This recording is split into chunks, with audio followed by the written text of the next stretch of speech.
For over 15 years, Gallup Funeral Services Incorporated has been a beacon of light, guiding local families through difficult times. Gallup Funeral Services Incorporated proudly provides all families with compassionate choices for professional funeral care at reasonable prices. Get the answers you need 24 hours a day. No answering services, hidden costs, add-on fees, confusing fine print, or those scary-looking contracts. Remember, Gallup Funeral Services owns and operates the only crematory in Dare County, keeping our cremations affordable and convenient. Gallup Memorial Chapel in Bargo, North Carolina is now open and minutes from Moyock and Elizabeth City. From traditional church services and graveside burials to direct cremations and advanced planning, let Gallup Funeral Services Incorporated light the way for your family. Don't be pressured or confused by the other funeral homes. It's always your choice. Choose Gallup Funeral Services Incorporated. Call Courtney at 252-216-8030 to get a plan started today and visit our new website at gallupfuneralservices.com.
And good morning, everyone. Welcome to OBX Today Live, presented by Gallup Funeral Services on Facebook and YouTube. I'm Sam Walker. Glad to have you along with us on this December 23rd, 2021, our last show before Christmas. We'll be off tomorrow. So thanks for wrapping up your week. Kind of a weird week, to say the least. Weird 2 weeks with Christmas falling on a Saturday. That means there's a lot of schedule changes, local government offices and trash changes, all that stuff is different this week and next week because the holiday kind of spreads over the full weekend. Some of the towns are already wrapping it up with their holiday schedules starting today. Some of the others will wait until next week. We got all the details. You go to obxtoday.com. And I need to recycle that story back up to the front page here in a little bit. As with the federal holiday being observed tomorrow, the state actually observes it today, tomorrow, and Monday with modified office operations along with changes to trash collection schedules and other operations in the days leading up to the holidays. Big thing of note, ferry service between Hatteras and Ocracoke will be running on a modified schedule tomorrow and Christmas Day.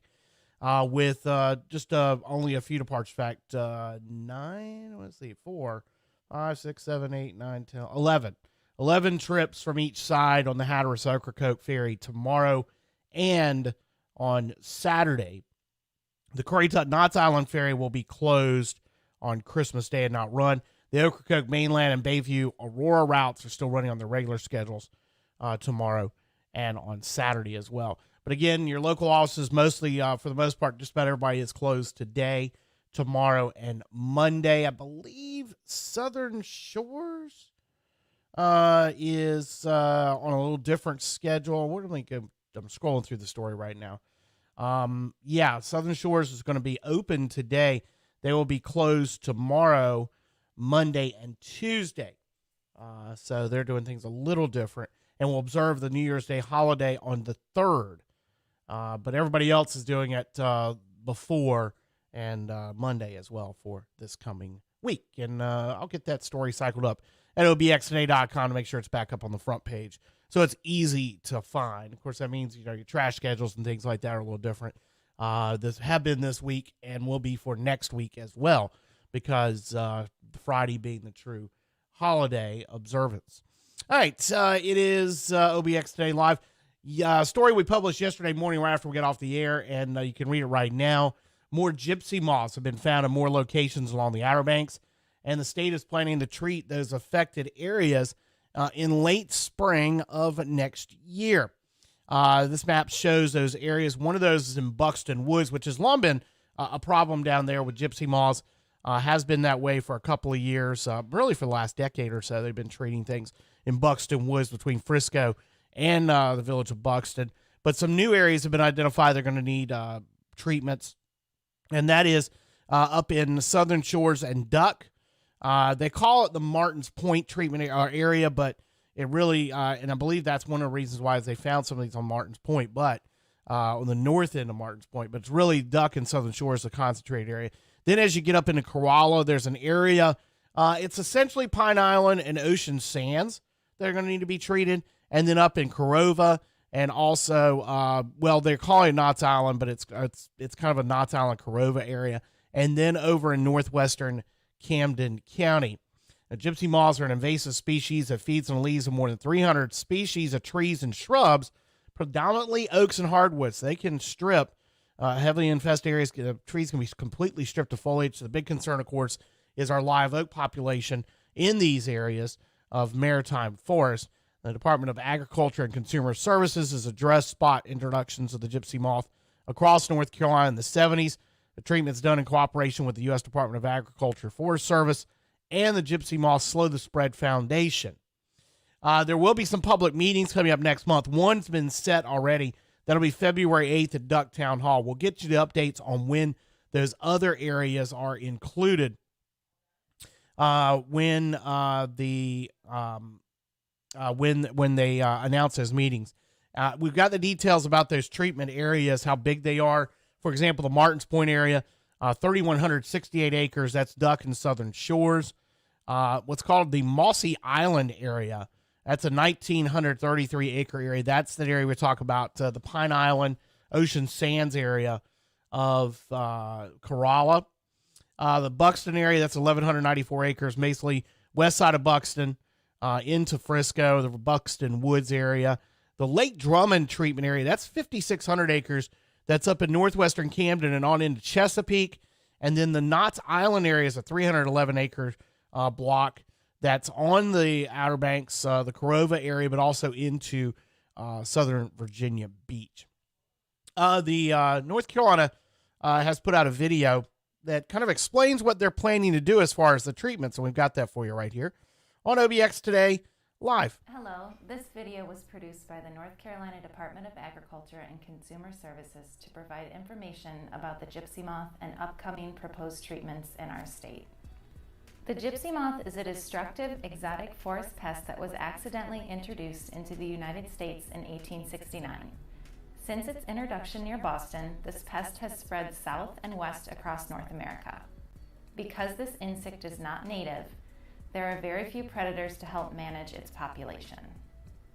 The gypsy moth is extremely destructive. While it prefers oaks, it feeds on over 300 species of trees and has defoliated over 75 million acres since 1970. Gypsy moth defoliation kills trees, creates costly tree removal expenses for homeowners, reduces property values, and adversely affects commerce. In high-density populations, the caterpillars have also been known to cause allergic reactions in sensitive individuals. Gypsy moth is currently established in the Northeast and part of the upper Midwest, leaving almost 70% of the remaining susceptible forests in our country at risk. To help you identify potential gypsy moth in your area, we will go over their appearance during the different stages of their life cycle. The gypsy moth life cycle starts when the larvae, or caterpillars, hatch in early spring, shortly after oak foliage begins to expand. Each caterpillar has 5 pairs of blue dots followed by 6 pairs of red. They do not create tents or webs like some of their common lookalikes. After they emerge, they remain on the hatched egg masses until a warm day arrives when they journey to the foliage to begin eating. This is the destructive stage of the pest life cycle, as each caterpillar can consume up to 1 square meter of foliage in its lifetime. The larvae transform into pupae, then emerge as adults a few weeks later. The adult males emerge first, several days before the female. Once the female emerges, she immediately releases a sex pheromone so the male can locate her to mate. The female is flightless, so the male must rely on this pheromone to find her. This is very important when we later discuss treatment options for the gypsy moth. After mating, the female lays an egg mass. Both the female and the male moths die shortly after. The egg mass is tan or buff colored and hairy. It is typically oval in shape, about the size of a quarter, and contains 300 to 1,000 eggs. Females tend to lay their eggs in sheltered places such as on the underside of a tree limb or in a tree bark furrow, although they can be laid anywhere a female is able to crawl to, such as lawn ornaments, play equipment, car wheels, and many other areas. Since Congress funded the Slow the Spread program, or STS, in 2000, 11 states along the leading edge of gypsy moth populations, in cooperation with the USDA Forest Service, have implemented a region-wide strategy to minimize the rate at which gypsy moth spreads into uninfested areas. The STS program treats infestations like spreading fires and works at the edge to contain them. A gypsy moth population will naturally spread 13 miles per year, but thanks to the STS program, spread only occurs at 3 miles per year. Gypsy moth management is comprised into two elements, trapping and treatment, both of which are tied closely to the life cycle and biology of the insect. In North Carolina, we trap the entire state. Traps are triangular and usually orange in color. These traps are set in the spring and retrieved in early fall. Upon retrieval, we record the number of male moths found in each trap and use that data to pinpoint possible reproducing populations. If treatment is required, a number of options are considered based on factors like population density, size, and location. The gypsy moth program in North Carolina typically uses two types of products for control purposes, a mating disruptor or larvicide. Both products we currently use are organic. Mating disruption is carried out with a product called Splat, Gypsy Moth Organic. This product is specifically tailored to the gypsy moth.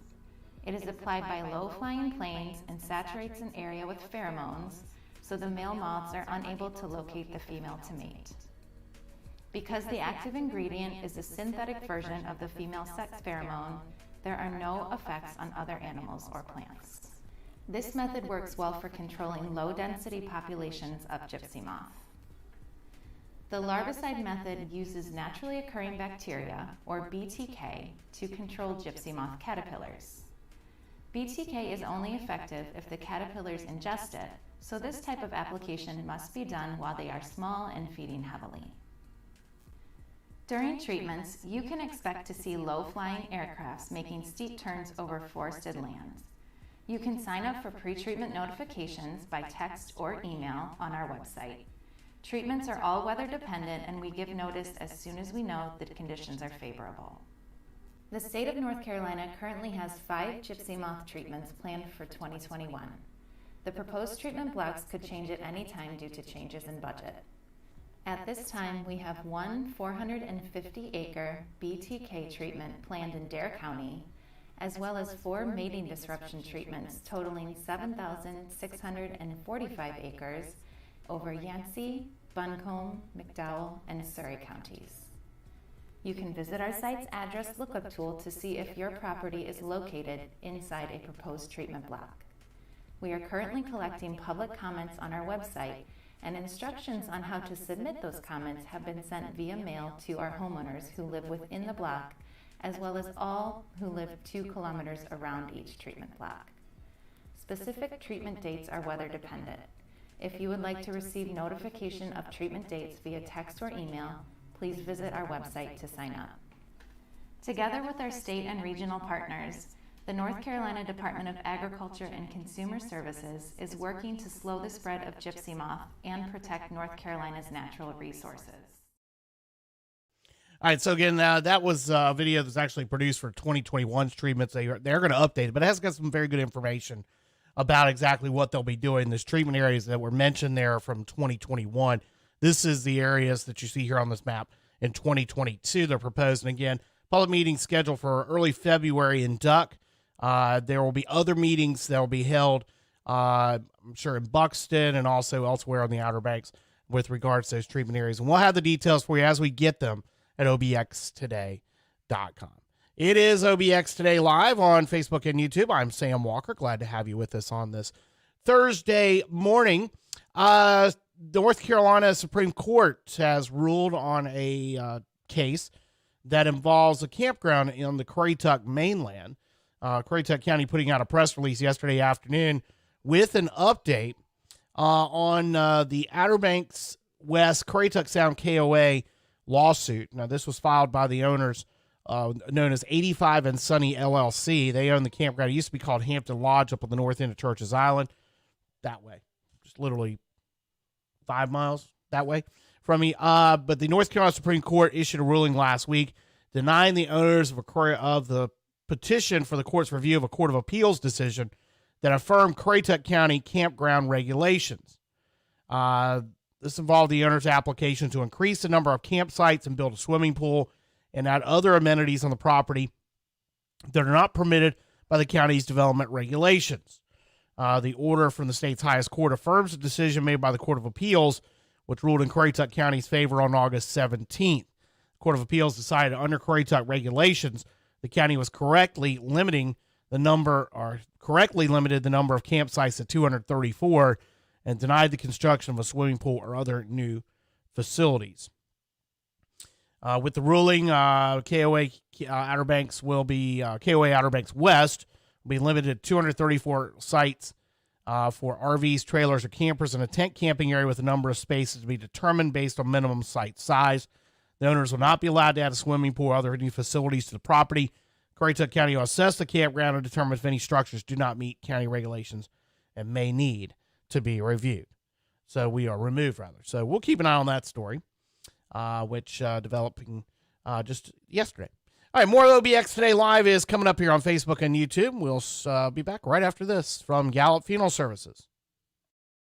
For over 15 years, Gallup Funeral Services Incorporated has been a beacon of light, guiding local families through difficult times. Gallup Funeral Services Incorporated proudly provides all families with compassionate choices for professional funeral care at reasonable prices. Get the answers you need 24 hours a day. No answering services, hidden costs, add-on fees, confusing fine print, or those scary-looking contracts. Remember, Gallup Funeral Services owns and operates the only crematory in Dare County, keeping our cremations affordable and convenient. Gallup Memorial Chapel in Bargo, North Carolina is now open and minutes from Moyock and Elizabeth City. From traditional church services and graveside burials to direct cremations and advanced planning, let Gallup Funeral Services Incorporated light the way for your family. Don't be pressured or confused by the other funeral homes. It's always your choice. Choose Gallup Funeral Services Incorporated. Call Courtney at 252-216-8030 to get a plan started today and visit our new website at gallupfuneralservices.com.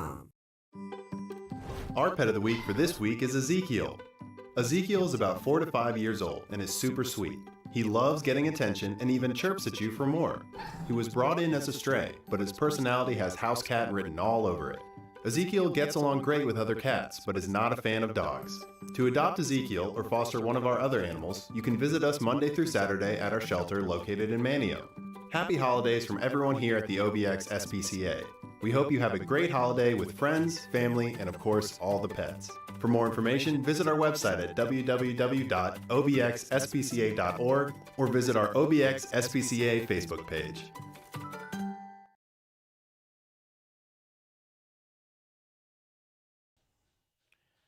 Back on OBX Today Live on Facebook and YouTube. Make sure you mash that like button, hit the subscribe, and the bell to know whenever we go live. Latest on COVID-19 here in North Carolina. New cases increased by almost 2,000 in North Carolina yesterday to nearly 4,900, a trend health experts only anticipate will worsen in the next week. U.S. health officials have authorized the first COVID-19 pill, a Pfizer drug that can be taken at home to reduce hospitalizations and deaths. And the Biden administration on Wednesday extended the pandemic-promoted grace period for payments made on student loans that will now be May 1st. Loan payments are set to resume on January 22nd before the latest extension. And Duke University leaders said they've decided that the spring semester should start online to limit the spread of the Omicron variant on their campus. A couple other, we'll get to the sports related stuff on COVID-19 in a second, because there have been some changes. Bowl games impacted, and the ACC's made a change to how it is going to handle COVID cancellations and postponements. North Carolina is going to get $26 million to update roads and bridges, part of the $1.39 billion award for projects announced Tuesday by the Department of Transportation's Federal Highway Administration. This is emergency relief funding to repair for severe weather and other unexpected events. Projects funded by the grants focus on repairing flood damage, including $12 million for damage caused by Hurricane Florence in 2018 and $7 million for work to restore roads and bridges that were damaged by Hurricane Dorian in 2019. Let's see. Latest on that fire out in Edgecombe County that destroyed the QVC distribution site between Tarboro and Rocky Mount. One person died in that fire, which is now being investigated as a possible arson. That's according to the Edgecombe County Sheriff's Office. They have said that they are, and they've called in several other agencies, states involved with this, of course. The ATF as well has been called in from Charlotte to help with the investigation. But the Edgecombe County Sheriff's Office now said they are investigating that fatal fire at QVC distribution outside of Tarboro as possibly an arson. All right, some more of OBX Today Live. We got that for you next here on Facebook and YouTube. Stick around. Hey folks, I'm Irvin Bateman. I serve as Dare County Commissioner. I'm also a grateful member of the recovery community. Since 2017, we've averaged 13 opioid deaths a year. Within the last 2 months, we've lost 2 young men. I spoke with one of the family members, and this one individual went out, did a recreational drug. It was laced with something that he didn't know was in it, and he died. I feel heartbreak for the family. I feel sad for the individual that made that bad decision. In Dare County, this hasn't got to be this way. If you have someone in your family that's suffering from addiction, substance abuse, alcoholism of any kind, Saving Lives Task Force was created to help individuals get through this crisis time in their life. If you or someone you know is suffering from addiction and/or substance abuse, there is help. Contact the Mobile Crisis Hotline at 1-866-437-1821 or visit SavingLivesOBX.com for information on community resources.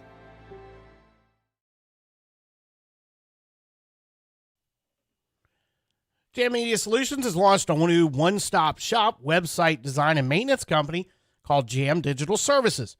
WordPress powers approximately 1/3 of all the web, including some of the largest and most complex properties on the internet. For businesses, your website is the face of your company online. Jam Digital Services puts your best face forward with a beautiful custom design website that looks and functions great on all devices from desktop to mobile. All packages include basic SEO to help your website rank highly on Google and Bing, along with social media integration and contact forms to help customers reach you easily. And you won't have to find a home for your website. All packages include fast, secure hosting and maintenance and security updates for one fair monthly price. Jam Digital Services also soon will be providing additional stuff such as email marketing, mobile geofencing, search and site retargeting, and video services. For more information, visit jamdigitalservices.com or click on the ad at obxtoday.com and see how we can build a website for you.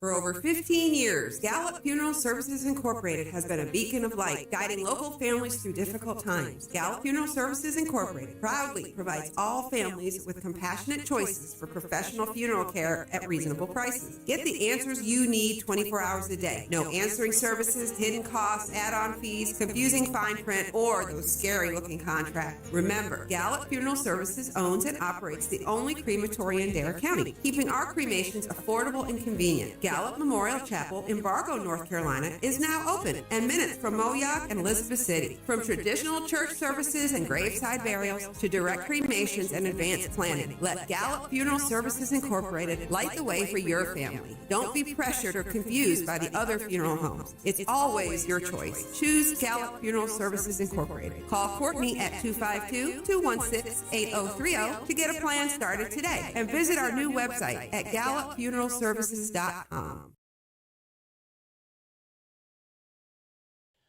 Back on OBX Today Live here on Facebook and YouTube. I'm Sam Walker, our final show before Christmas. So we'll be taking tomorrow off. The town of Manio and Manio, the police department, with support from Food Line and Harris Teeter, will have their annual turkey and ham giveaways going on today, beginning at 11 o'clock. If you or someone you know, or you know a family that's in Manio and that really doesn't have anything for this holiday, food-wise, contact the Manio Police Department. You can contact our good friend, Sergeant James Burrows, of course, Jazz with James. You hear him on 99.1 The Sound. You can give him a call at 573-8063. That's 252-573-8063. We got the details in the Neighbor to Neighbor Help Zone on OBXtoday.com. They do have a limited supply of hams and turkeys, but they are for those who are truly in need of Manio. If you know somebody that's just not going to have for this Christmas holiday, contact James, and he will get them some help for the holiday. Of course, they do this giveaway, but they also cook for those who are working on Christmas Day each year. It's really cool. They do that and deliver meals to them. So really cool program the town of Mania and the Mania Police Department has had for a number of years, and we're glad to be able to help out in any way we can. So if you know a family in Manio that needs help, doesn't have anything for their Christmas as far as food goes, then contact the Mania Police Department or Sergeant James Burrows at 573-8063, and we got the details for you on the Things to Do page at obxtoday.com. This was cool yesterday, announcement coming from our friends over at the Outer Banks Community Foundation, getting this press release, and it's really cool, this announcement.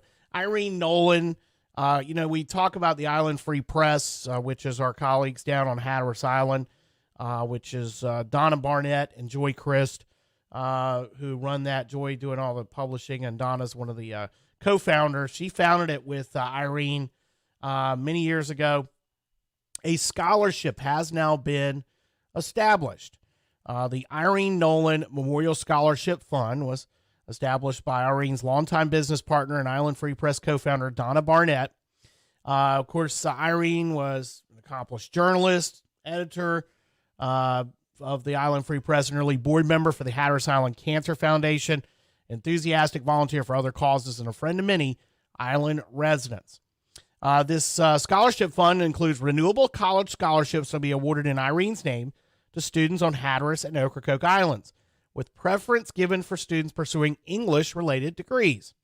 Irene moved to the Southern Outer Banks in 1991 after a successful career at the Louisville Courier-Journal. She moved to Hatteras in 1991, married C.A. Boxley of Frisco, became editor of the Island Breeze, which covered Hatteras and Ocracoke Islands. 16 years later, Irene and Donna launched the Island Free Press, the first and only online newspaper to cover Hatteras and Ocracoke, and that publication quickly became an important community resource for visitors and residents. Barnett said, this quote has been a dream of mine since Irene's untimely death in 2017. Irene was many things to me: a second mother, a mentor, a friend, and an icon. She was also a lot of things to this community and was considered the voice of our islands. It was only fitting to start a scholarship in her name. I'm so excited about this scholarship coming to fruition and look forward to watching it grow and help more and more students through the coming years. Joy Christ, current editor of the Island Free Press and our good pal down there, is one of many writers who were lucky to work with Irene at the Island Breeze and the Island Free Press. I can't think of a better tribute to her legacy than to help the next wave of Outer Banks writers pursue their own love of journalism. Irene remains the soul and backbone of the Island Free Press, and I'm beyond grateful to Donna and the Community Foundation for finding a beautiful way to shine a spotlight on an incredible journalist, editor, and friend. This fund, like most other Community Foundation scholarship funds, will offer up to 4 years of scholarship funding to each student recipient. In addition, the fund is endowed, meaning that the bulk of its assets will remain invested and only 5% of its earnings will be spent each year. In this way, the fund will be a perpetual source of scholarships for students on Hatteras and Ocracoke Islands. Now, anyone can contribute to the Irene Nolan Memorial Scholarship Fund by sending a check to the Community Foundation with the fund name in the memo line, or make a contribution online at obcf.org/donate-now and selecting the fund from the searchable funds list. So check it out. We've got it at obxtoday.com in the Neighbor to Neighbor Help Zone. So cool that this memorial scholarship in memory of Irene Nolan, who was a great friend to all of us that are, all of our colleagues here, kind of a close-knit community of journalists covering the Outer Banks. We do share so much, a lot more than people realize. Y'all may think we compete, and we kind of do, but as much as anything, we try to share with each other when we've got something that's important to our community here. And that's the cool thing about the Island Free Press. We'll be able to share the content at obxtoday.com. The Outer Banks Voice sharing their content, Ocracoke Observer. We've got this little group that kind of we go back and forth sharing content. It's really cool that we're able to do that. At the same time, be able to put out word about the scholarship in a way that hopefully we can get some more journalists here in the Outer Banks, young journalists, to cover things, because there's not a lot of us who grew up here and want to do this business and know it like the way we know it, a little more uniquely. And it is cool that this has been established by the Outer Banks Community Foundation and our buddy Chris Sowen and all the folks over there at the Community Foundation who really, really are doing the Lord's work here on the Outer Banks. Of course, we talked about, the big stories of 2021. One of those being one of the co-founders passing away, Edward Green.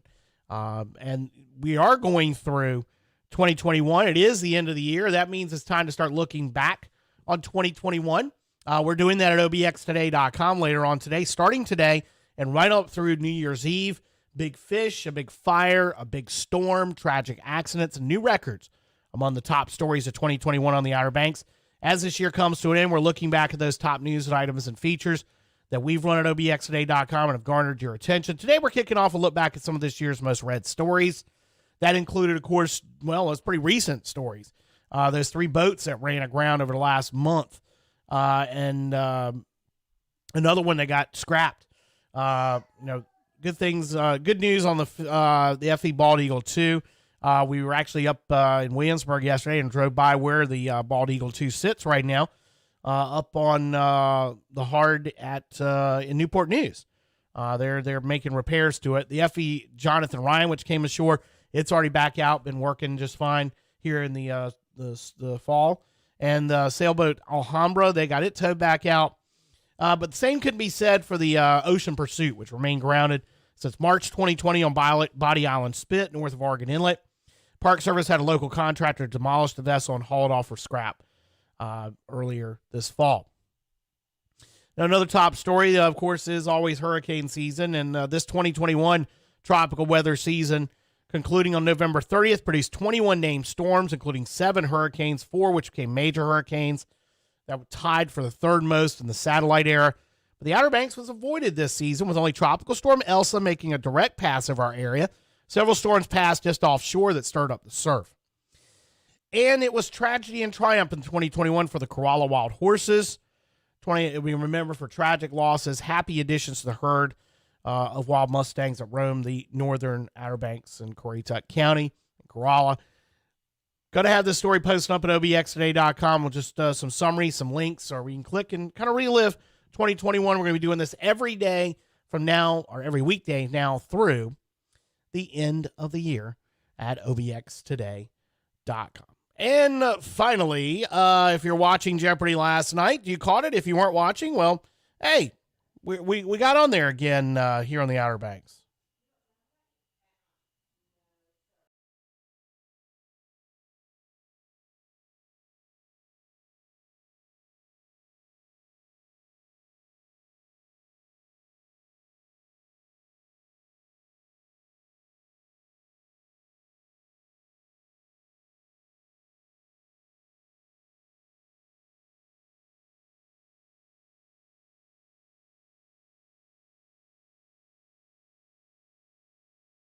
All right, there you go. So thanks to Moose getting us that video. I got the audio. I don't know if you caught the audio there.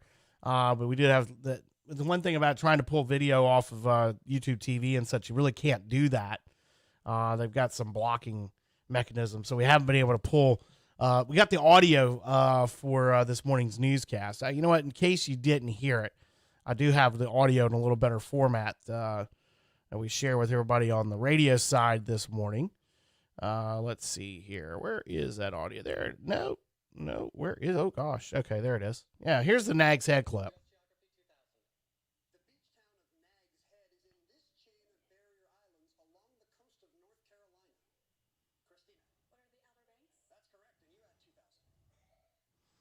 All right, so there you go. That was last night on Jeopardy. The Nags Head question. Answer. Yeah, question. It was Outer Banks. And then Wright Brothers.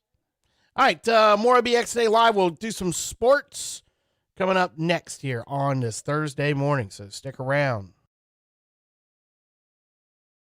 For over 15 years, Gallup Funeral Services Incorporated has been a beacon of light, guiding local families through difficult times. Gallup Funeral Services Incorporated proudly provides all families with compassionate choices for professional funeral care at reasonable prices. Get the answers you need 24 hours a day. No answering services, hidden costs, add-on fees, confusing fine print, or those scary-looking contracts. Remember, Gallup Funeral Services owns and operates the only crematory in Dare County, keeping our cremations affordable and convenient. Gallup Memorial Chapel in Bargo, North Carolina is now open and minutes from Moyock and Elizabeth City. From traditional church services and graveside burials to direct cremations and advanced planning, let Gallup Funeral Services Incorporated light the way for your family. Don't be pressured or confused by the other funeral homes. It's always your choice. Choose Gallup Funeral Services Incorporated. Call Courtney at 252-216-8030 to get a plan started today. And visit our new website at gallupfuneralservices.com.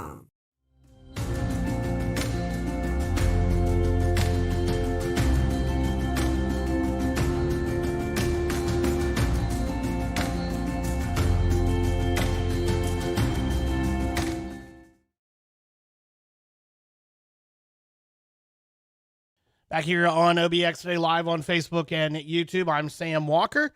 Let's jump into some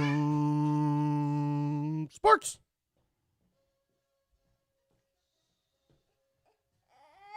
All right. Something's not going right here with my audio, I think. I'm worried about that. Hang on.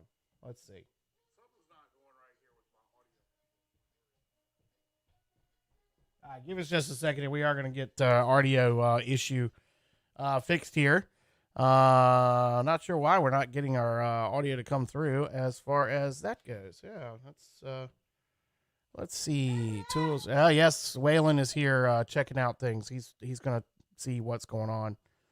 Yeah, I don't understand why we're not getting our audio to come through today. It is weird. All right. Oh, I know why. Hang on.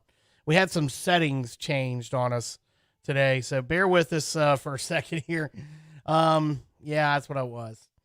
All right, audio, that's what it is. There it goes. No, we don't want that one. We want Real Tech. Yes. All right, that's what it was. Okay, now we should be getting that audio from you. And you totally missed the intro of this one. There we go. We'll have to play back the intro, I guess. All right. Here we go.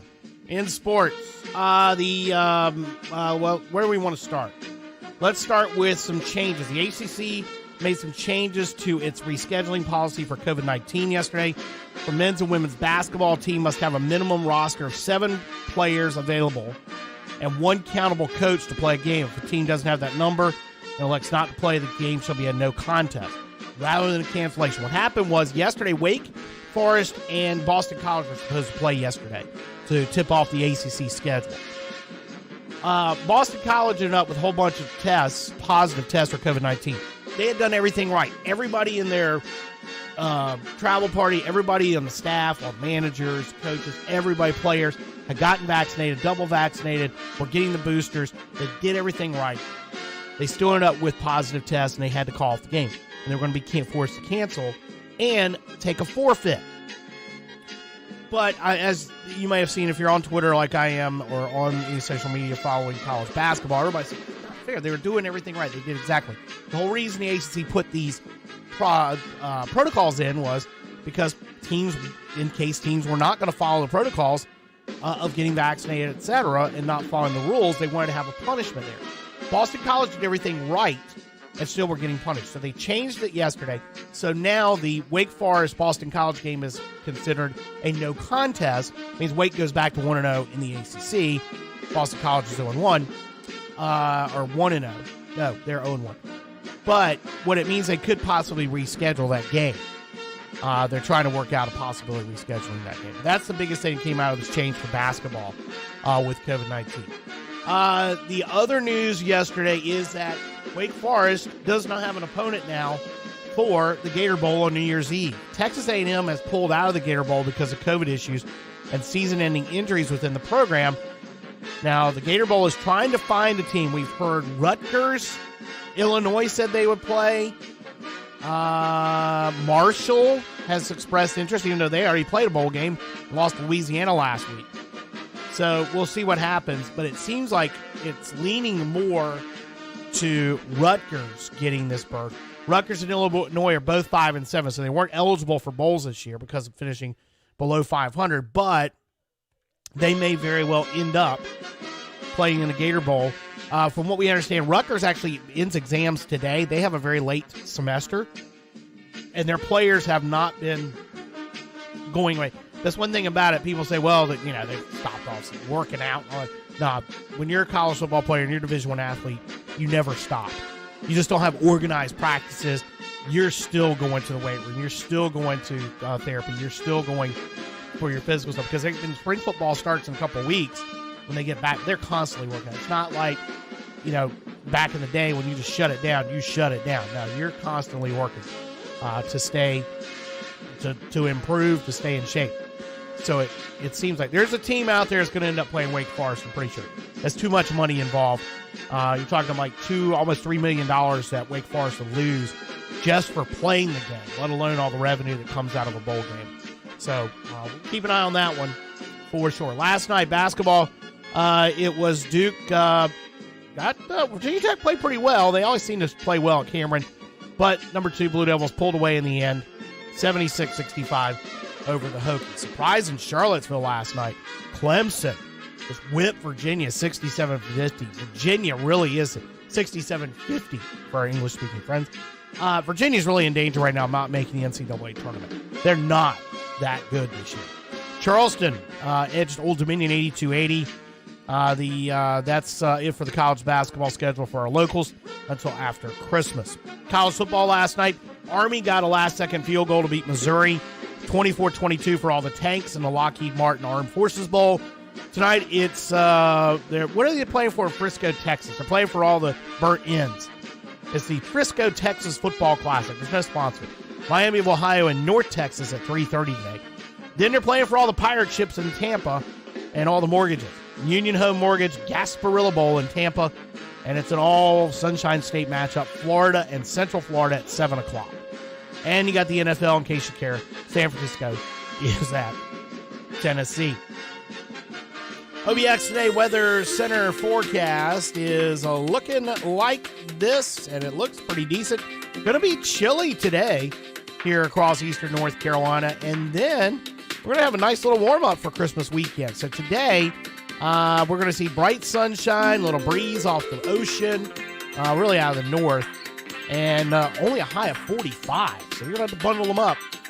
North winds of 10 to 20, gusts of 25. Clear tonight, 36.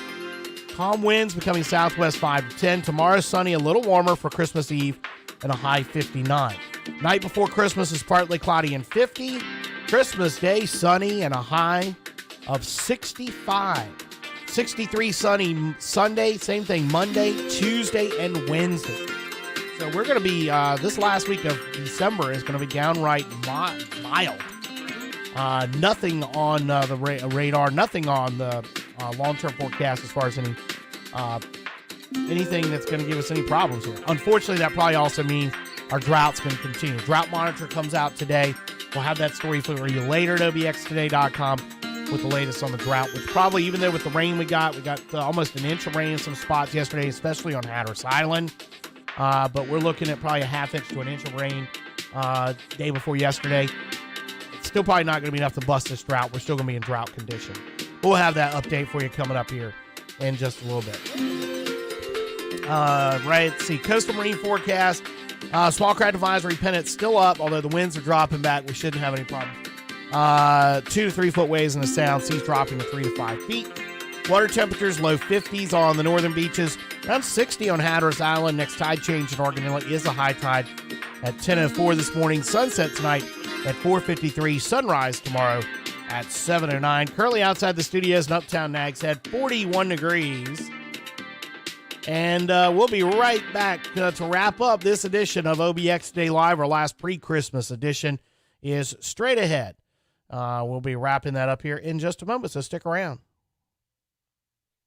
For over 15 years, Gallup Funeral Services Incorporated has been a beacon of light, guiding local families through difficult times. Gallup Funeral Services Incorporated proudly provides all families with compassionate choices for professional funeral care at reasonable prices. Get the answers you need 24 hours a day. No answering services, hidden costs, add-on fees, confusing fine print, or those scary-looking contracts. Remember, Gallup Funeral Services owns and operates the only crematory in Dare County, keeping our cremations affordable and convenient. Gallup Memorial Chapel in Bargo, North Carolina is now open and minutes from Moyock and Elizabeth City. From traditional church services and graveside burials to direct cremations and advanced planning, let Gallup Funeral Services Incorporated light the way for your family. Don't be pressured or confused by the other funeral homes. It's always your choice. Choose Gallup Funeral Services Incorporated. Call Courtney at 252-216-8030 to get a plan started today, and visit our new website at gallupfuneralservices.com.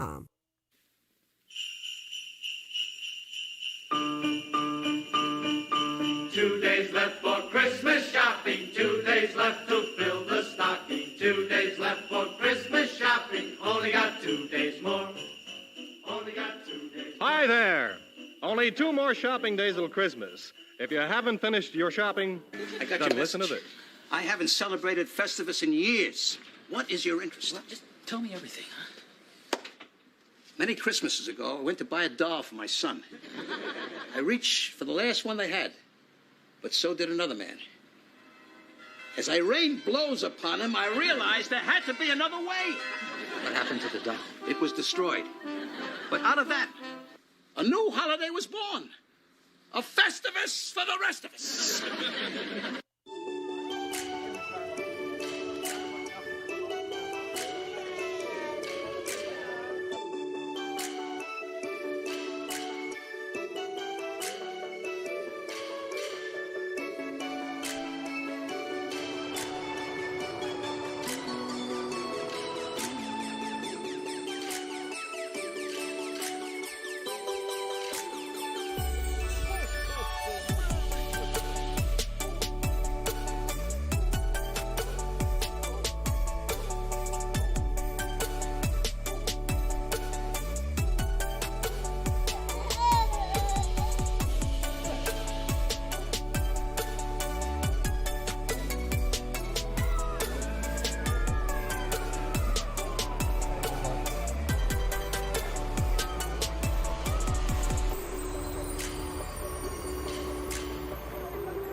Pretty cool highlights there from Manio's fire department and police department doing their Santa drives, which has been going on all week long, all up and down the Outer Banks, over here on the mainland as well.